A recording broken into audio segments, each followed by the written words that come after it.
Hello, modern monetary theory, or MMT as it's commonly known, discovery of the proverbial money tree. That's what comes to mind when I hear MMT being discussed, and I've tried to pick up a little bit on what MMT is all about. And it sounds like the proverbial money tree that the folks used to talk about when I was growing up, and we kids would ask for something, and they would say, well, no, money doesn't grow on trees, so we can't do that. And yet MMT seems to suggest or imply that the presence of money is in fact not a problem, at least from the perspective of the federal government, and the federal government making decisions about what in fact we ought to finance as a nation. So I'd like to go through relatively quickly because I don't know much about modern monetary theory or monetary theory in general as far as that goes. And I'm trying to just talk through how I understand modern monetary theory, talk through an analysis or an explanation that was presented in a podcast where the guest was one of the leading proponents of modern monetary theory, and then provide some questions that I still have about the theory, statements that imply questions or that address issues that I don't see how modern monetary theory provides a satisfactory answer. So, modern monetary theory, as I understand it, sovereign nations which print their own currency are not bound by the same financial restrictions as any other entity which seeks to operate by balancing a budget from households on up to states. And so, the preeminent example of this is the United States. The United States prints money, money that, at least still for now, to a degree, is recognized around the world. A lot of this is in kind of precarious situation, for, topic for another day. But basically, the U.S. prints money. We can't, as individuals, as households, on up to states. No state can print money. Only the United States can print money in the context of the United States. The main concern is managing the money supply to avoid excess or uncontrolled inflation. So there's a recognition that too much money chasing too few goods will result in inflation. And inflation, as I understand it, is the only concern from the perspective of modern monetary theory that the federal government has to worry about when it's trying to make a decision on how much money to print for what objective. The federal government can put money into the economy without following the traditional model of selling bonds. And, don't know a whole lot about how the bond market and everything works. In fact, that was one positive of this interview is that Kelton's explanation of bonds and the ins and outs of how that works, just a brief overview in the context of her commentary, helped me get a better handle on bonds and what all is going on. But one of the main things that it seems to me that is highlighted or was highlighted by her as I understood it is that bonds are a tool to facilitate the issuance of debt by the government in such a way that the persons who hold the bonds not only get their principal repaid, but secure interest over time on those bonds. It is not, in fact, necessarily as a benefit. It's not a requirement, as I understand MMT's explanation, but it does benefit those who can afford to hold bonds, those who understand how the financial system works well enough to purchase bonds, which pretty much is limited to the wealthy and everybody else indirectly because they are now an important part of pension funding and other financial tools, which we'll address in another context as well. And then finally, when the federal government decides to spend money or print money to fund a program outside of the budget as traditionally defined, it is a political decision, not a decision about whether the government can print the money to pay for the program.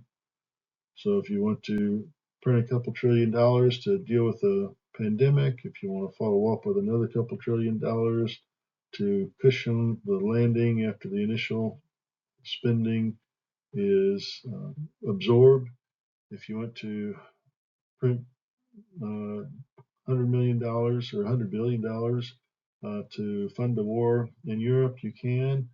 And based on the same logic, as I understand it, in modern monetary theory, you can pick any program or any issue, any topic, and say, this is a priority, this is what we want to address, so we're going to print the necessary funds, the money, or click a button and electronically deliver the funds to the banks and institutions that then distribute it. But there's no curb on the federal government deciding what it wants to fund, except for avoiding inflation, hyperinflation, excess inflation, etc. So, responding in part to the Bad Faith podcast, in which Brianna Joy Gray interviews Professor Stephanie Kelton about MMT, I watched Brianna Joy Gray on several of her podcasts. I think she does a good job interviewing people and representing her perspective on issues, which I believe she defines as a leftist perspective. And then I saw Professor Kelton initially several weeks ago, maybe months ago now, in a discussion talking about modern monetary theory. And I've just tried to read a little bit. I've got a whole lot more material to read and videos to watch to try to develop a better understanding. But I just wanted to throw some things out there based on what I've seen, and particularly this interview that was done just recently, as with respect to the time that I'm recording this now, between Brianna Joy Gray and Professor Stephanie Kelton, and then some of the things that are discussed in the particular things discussed in that interview. So there were many helpful comments made in the discussion, as I mentioned earlier, when talking about bonds. As Professor Kelton talks about some different topics and issues, she gives me insight into what is going on in the context of macroeconomic theory and other things that I have not spent a lot of time dealing with. But there were also some comments on topics which I need to research further, including reading Kelton's book, The Deficit Myth, as the information provided left some questions unanswered from my perspective. And some of those questions I'm bringing to y'all now to see if you have any information to help fill in my gaps of understanding, or the gaps in my understanding. So one question, and kind of a key question that I have, regards Kelton's interpretation of Alan Greenspan's comments in an interview that he had with Congressman Paul Ryan regarding the solvency of Social Security. And there's a brief excerpt in the video, in the interview, where a brief exchange between Greenspan and Ryan that appears to be a central idea in supporting, from the Republican side of the aisle, Kelton's and modern monetary's position, which is typically viewed as a left or a far left idea with respect to economic theory. And I want to just touch base on that for a second. But based on Kelton's comments in the interview, and with no broad knowledge of Greenspan's economic philosophy, it is not clear to me that her interpretation of Greenspan's remarks properly addresses what I took to be Greenspan's point in redirecting the focus of Ryan's inquiry. I agree with her and all I've seen of this interview, which took place back in the, well, I don't even remember exactly, back in the 80s, I believe, maybe in the 90s, but anyway, it's been a while back. But I agree with her that Representative Ryan was trying to get Greenspan to answer a question that supported Ryan's position, and Greenspan doesn't do that.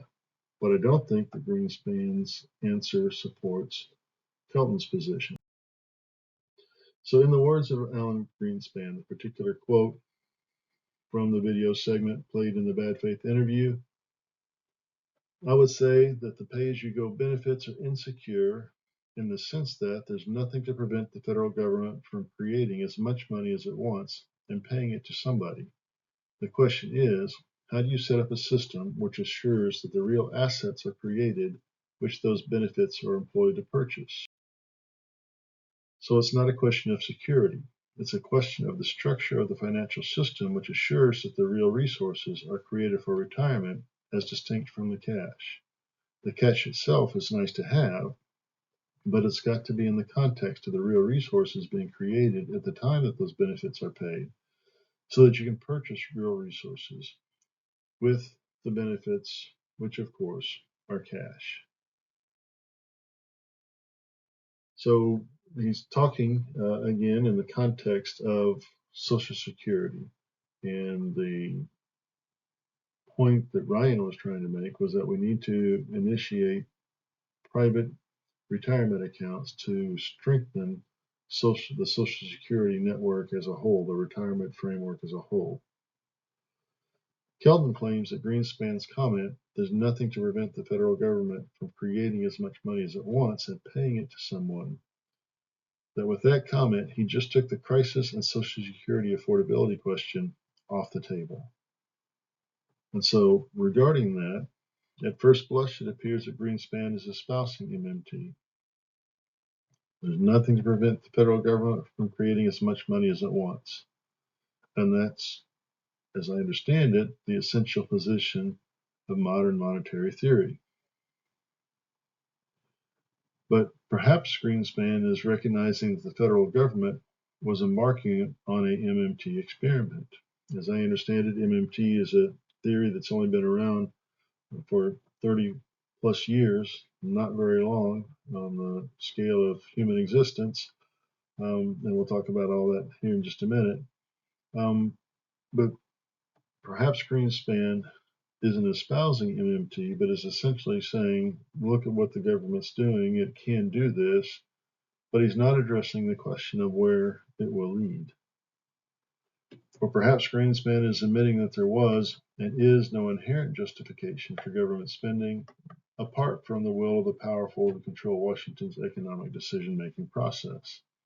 So again, without necessarily affirming or denying that anything good or nefarious is happening, or what the long-term results of the system as it was operating at that time and as it operates today, there may or may not be anything inherently right, or he's not addressing the long-term consequences of this process that again appears to be MMT that he's talking about. The crisis in that comment is the perpetual debate over Social Security solvency and additionally the debate over the debt limit, which, as I record this, March of 2023, early March, we've got a few more months and all the creative financing that the government is doing to prevent us from defaulting on debt, et cetera, is underway as we have reached the debt limit. The issue of affordability is simultaneously removed from the discussion, as MMT claims it is a moot point when the paying institution is also the source of funds by which payment is made. And again, one of the basic premises of modern monetary theory, as I understand it, is that the United States prints the money that it uses. So there is no reason that the United States cannot print money to pay for any program that it wants to see funded, apart from avoiding an inflationary overstimulation or oversupply of money. But basically, the United States is not limited by a traditional budget. I've got to measure my outgo or limit my spending based on my receipts. That doesn't apply to a sovereign institution that prints its own money like the United States government. Kelton then interprets Greenspan's comment. The question is, how do you set up a system which assures that the real assets are created, which those benefits are employed to purchase, as a question about how you ensure that the people to whom the benefits are paid will find products they want to purchase when you have a shrinking workforce. Now, the question of a shrinking workforce is part of the discussion today. I just heard a while back that when Social Security was initiated, there were 40 payers into the system for every recipient of funds from the system. Now it's 4-1, and the projections going forward are that the number of people working and paying into Social Security will continue to decrease as the number of people drawing from Social Security will continue to increase. So that's a part of the discussion today, and may have been part of the discussion when Greenspan made his comments. I didn't stop to look that up and confirm that, but I think it was already starting, if not well underway, to bring us to the 4-1 ratio that we have today. But it is not stated in the video excerpt and is irrelevant to the point, as I understand um, Greenspan's point. That it's not his point. Is not about how many payers do you have paying into the Social Security system. The real question is basic economics, finding a balance between available money with which to purchase products and available products to be purchased. So it doesn't matter if you have a 50-to-1 ratio or a 1-to-1 ratio of payers into Social Security and people who are withdrawing funds from Social Security. The issue is whether or not the funds that are being withdrawn from Social Security and paid to recipients have anything against which to apply those funds.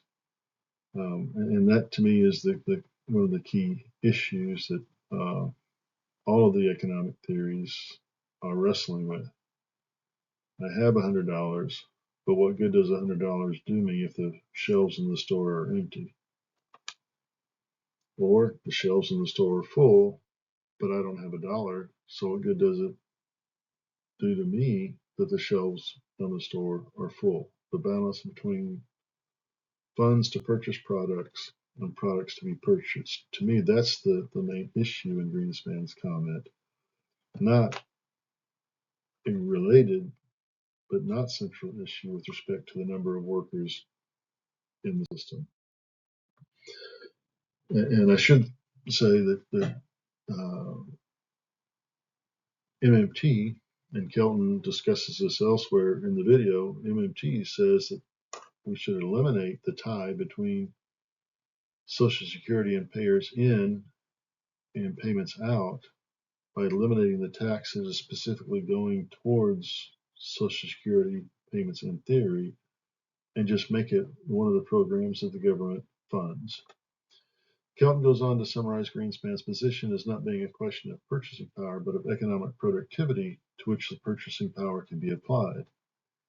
And Kelton says, how do we know that we're going to be a productive enough economy in 10, 20, 30 years that when those benefit payments go out, that people are going to turn around and spend them into the economy without causing an inflation problem? And this gets to one of the key issues that I don't think modern monetary theory addresses, as I understand it, and one of the distinctions between the socialist theories, Richard Wolff, and Marxist economy, capitalism as properly understood versus how we practice it today or claim to practice it today. What motivates the production of materials that people want or need? So the final comment from Kelton that I will note summarizes an aspect of MMT about which I am most unsure, namely how MMT as a money printing philosophy relates to economic activity. Democrats and Republicans would still fight with each other, but they would fight with each other over who has the best economic program to make sure that we're as productive an economy as we can be in 10, 20, 30 years' time, so that we can keep our promises to seniors, have a productive economy with enough stuff being produced to meet the needs of every American. And so if she's saying that Democrats and Republicans can have the same arguments they're having today, and she outlines a couple of things, one of which credits to Democrats, an emphasis on research and development that I wouldn't have put with the Democrats. I would have put that with the Republicans in the context of the private sector. But she talks about it seems to divorce the aspect of funding everything from the discussions that Democrats and Republicans have with respect to how they view the functioning of the economy, and yet that's a central tenet. And this may be one of the areas where MMT is changing the fundamental framework of thinking about economic theories that I don't know enough to be able to understand or to have caught on to yet.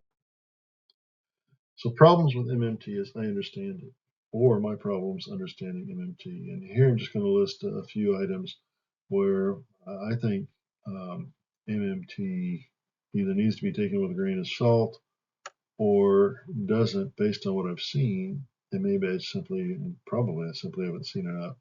Simply doesn't address issues that appear to be, based on my non-economist understanding of an economy, appear to be fundamental to the functioning of an economy. First, MMT is a theory. The first time I saw a speech by Professor Kelton, she emphasized that modern monetary theory is a theory. Um, uh, Theories are great in science. They set up the framework for conducting experiments to determine if the claims you make in the theory hold true, or if in fact the theory falls apart and you need to frame new hypotheses to try to develop a better theory. And so the emphasis that MMT is a theory, and maybe that's all that's possible in economics and in many areas where you're dealing with human beings, but that seems to be it seems like if you're going to deal with a theory rather than a proven fact with respect to how economies function, the greatest, the biggest, the most central economy in the world is not the economy you want to work with. It's a theory based, as I understand it, on nearly 60 years of increasingly unprecedented spending by both parties in Washington, D.C., who abandoned long held fiscal principles for political opportunism.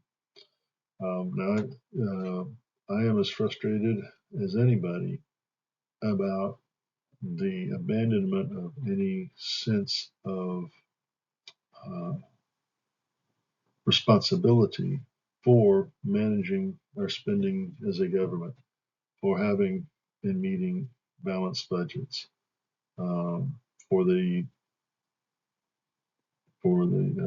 for most of my life, or at least most of the time in my life that I've been paying any attention at all, even indirectly, to political arguments. It was presented as if the Republicans were the quote fiscally responsible party, striving for balanced budgets, avoiding deficits, et cetera, et cetera. But over the last several decades, last few decades, I should say, um, every time the Republicans were in control of the levers of power of Washington, they did nothing to address spending deficits. They simply used their power to promote the programs that they were interested in. And so uh, this is an issue um, that has resulted in incredible improvements in living conditions and lifting people out of poverty in the US and around the world over the last several decades. But the question is, have we done so by ignoring basic economic principles that are going to catch up with this at some point?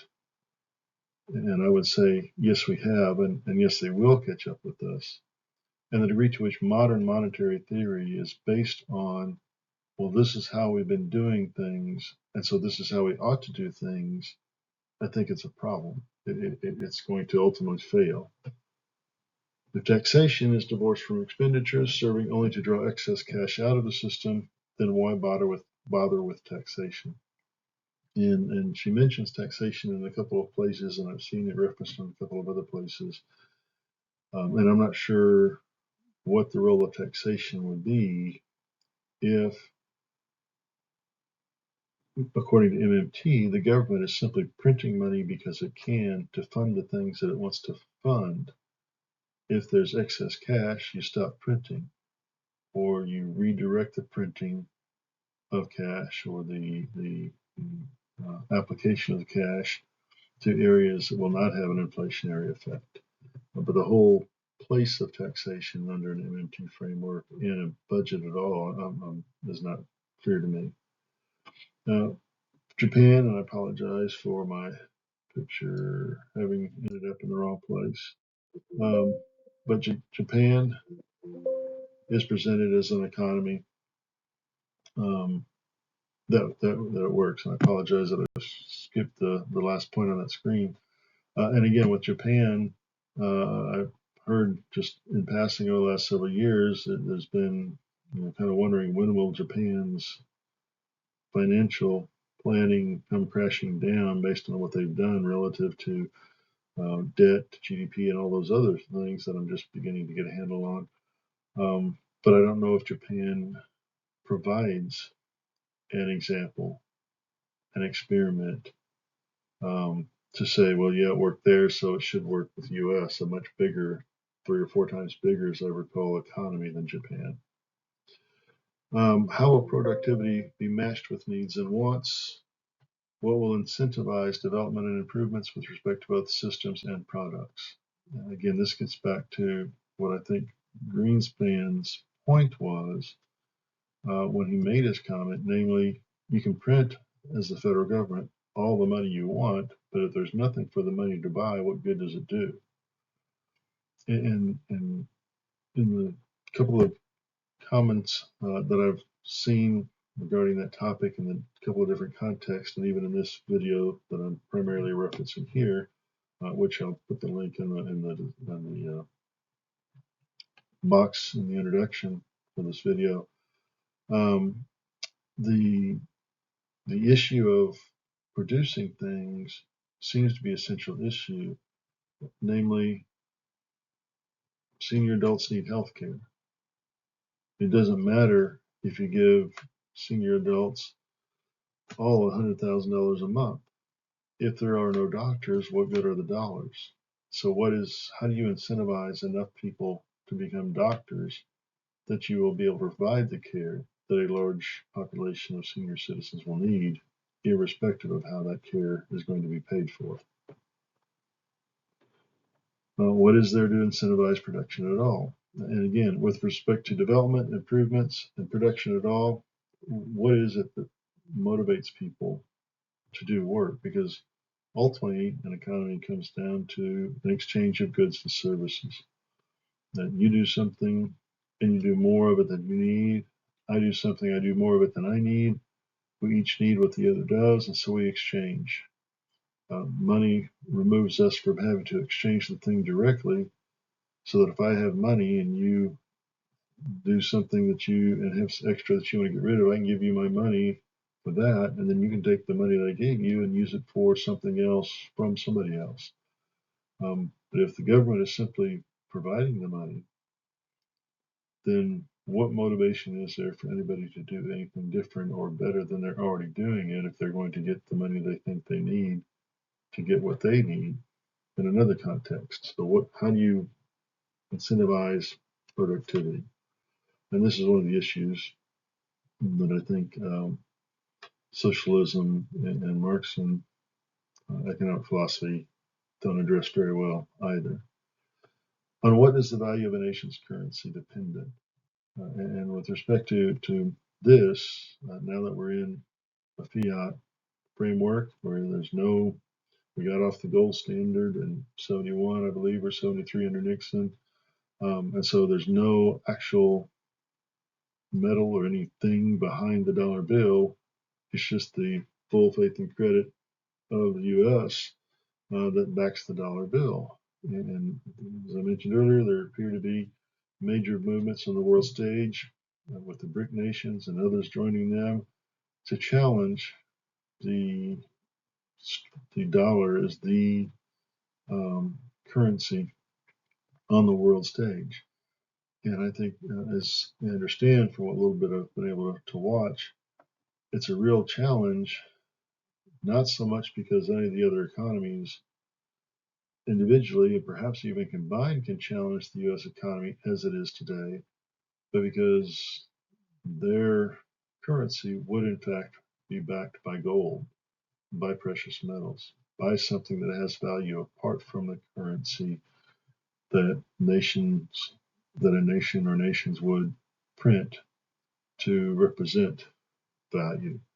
So a dollar bill, $100 bill represents value, not because of the paper or anything behind it, except for the full faith and credit of the United States, and the degree to which the world and even the country is losing faith in the credit of the United States.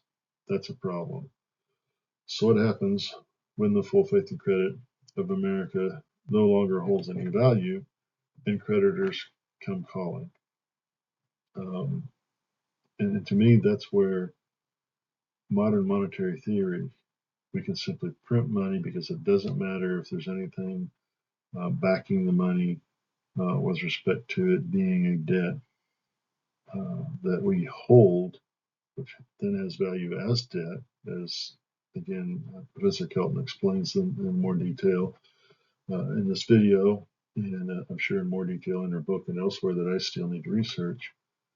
But if somebody has, like China, $1 trillion plus in American debt, and the American dollar loses its value on the world stage because of the world responding to what America has done in the last decade or two negatively, then it seems like we're in trouble. So anyway, just a few thoughts. Appreciate your time and look forward to hearing what you have to say to fill in some of the gaps of my understanding, to point me in the direction of materials that I need to look at, some of which I may have already identified and just still need to make and find the time to do it.